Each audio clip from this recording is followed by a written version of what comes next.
اسلام میں بہت ہی انصاف پسند بادشاہ ہوا جس کا نام تھا محمود غزنوی۔ اس کی خواہش تھی کہ وہ خضر علیہ السلام کی زیارت کرے۔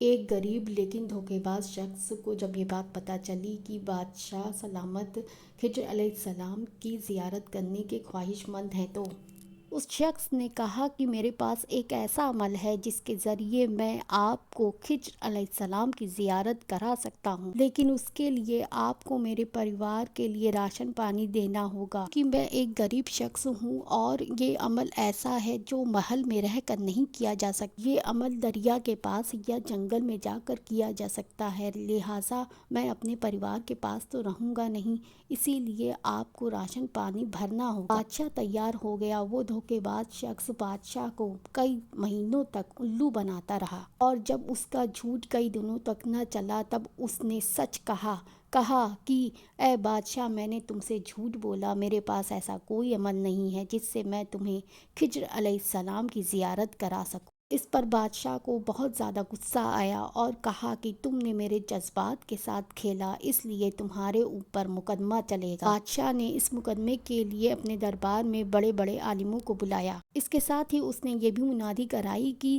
عام لوگ بھی اس دربار میں مقدمے کو سننے کے لیے آ سکتے ہیں، لہٰذا اس کے دربار میں بڑے بڑے عالموں کے ساتھ عام لوگ بھی آئے، اور ساتھ ہی اس کے دربار میں حضرت خضر علیہ السلام بھی تشریف لائے۔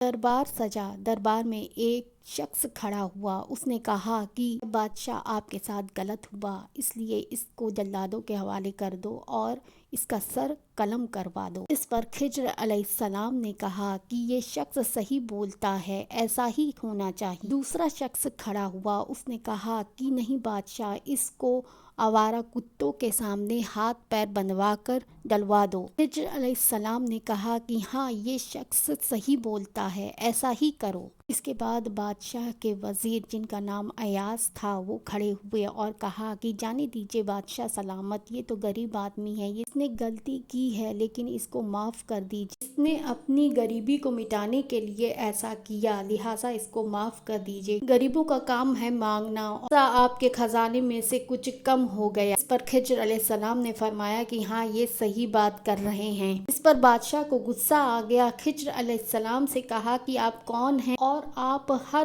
شخص کی بات کو صحیح ٹھہرا رہے ہیں۔ پر خضر علیہ السلام نے مسکراتے ہوئے جواب دیا کہ ہر شخص کی بولی کی بنیاد اس کے خون سے ہوتی ہے، بولی سے ہی اس کے خاندان کے بزرگوں کا وقار پتہ چلتا ہے۔ اس پر بادشاہ نے کہا کیا مطلب ہے اس کا؟ اس پر خضر علیہ السلام نے مسکراتے ہوئے جواب دیا کہ پہلا شخص جلادوں کے خاندان سے ہے، تحقیق کیجیے اس بات کی۔